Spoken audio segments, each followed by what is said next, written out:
Yung siniboko. Yan, special at napakagandang bulaklak namin dito sa backyard. Pero hindi pa lahat ay namukadkad. Iilan-ilan pa rin lang. Ayan. Ito ang medyo pink. Ito ang medyo blue, hindi pa lahat. Iilan-ilan pa lang. Hanggang doon po yan ay mamumulaklak ang aming mga halaman sa area na ito. Ito pa lang sa ngayon ang nagpakitang ganda.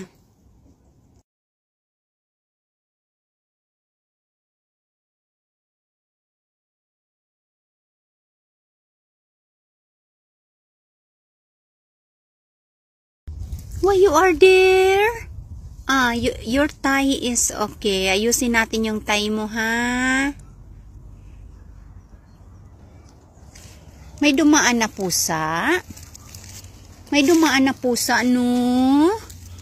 May dumaan na isang pusa, kulay itim. Kaso mabilis naman na umalis. Ayan, oh. Dito lang kami magbantay-bantay. Ayan ang imika. Unti-unti na sila ditong nagbo-blooming. Ito rin ang bulaklak namin na pag lumabas sa soil ay bulaklak na din. Ilan pa lang ang lumabas. Happy-happy pa rin ang mga bees na kumakain ng mga nectars. Yung white na crocus, malapad ang bulaklak. Yan, happy-happy, nakatuwad-tuwad na naman ang bee. Busy-busy dyan sa paghakot ng mga nectars. Patuloy pa rin ang blooming ng aming mga crocus. Ayan. Aming bulaklak na kapag lumabas sa soil ay bulaklak na rin sila kaagad. Ayan, iilan-ilan pa lang. Napakagandang bulaklak. Marami pang lalabas dito yan, paunti-unti.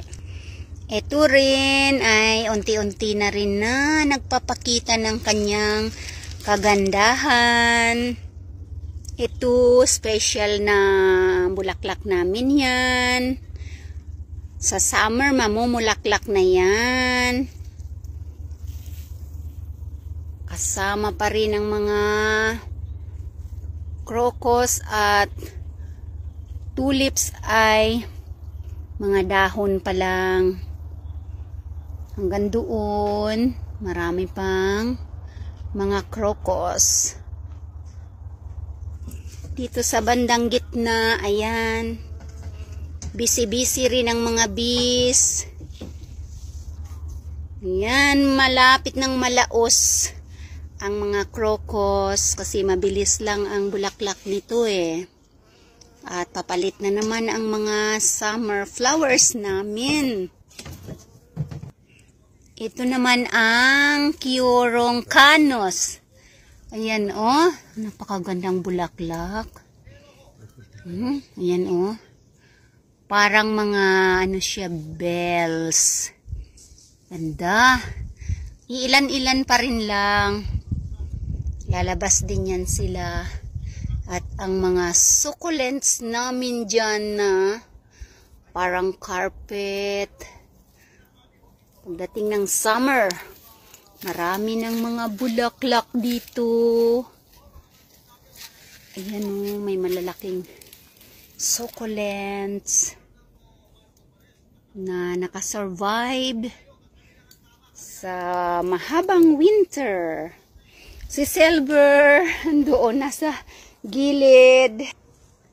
Ito naman ang mga tulips na napakalaking mga bulaklak nito.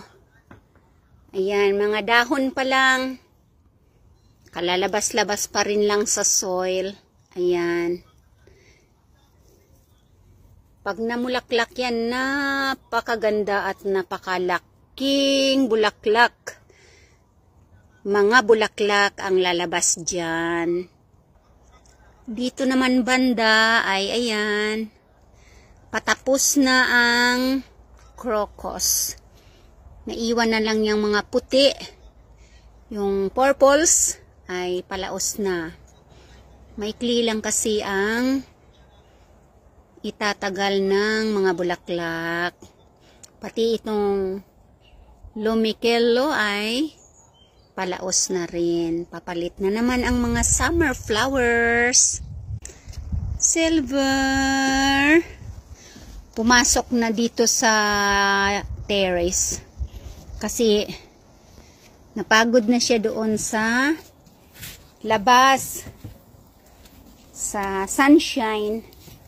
Kaya dito na siya sa kanyang paboritong corner. Ayan, sa kanya yung corner na yan. At habang dyan siya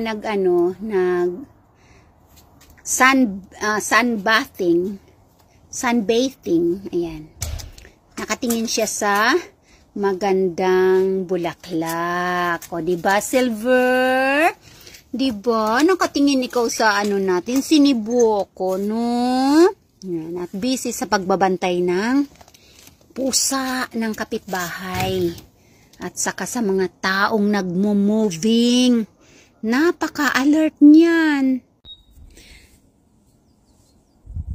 Ayun si Silver. Silver. Anong ginagawa mo dyan? Umihi pala, papasok ka na. Muhoni ang mga ibon. Sandali, tatanggalin natin yung valya mo.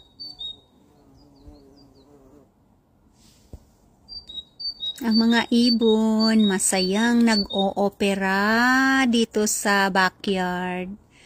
Ayan, papasok na si Silver, kanina pa dito yan eh. Ayan, ganito pa lang dito sa backyard namin. Wala pang gaanong maraming mga halaman namin na bumangon mula sa mahabang pagkakatulog sa winter time.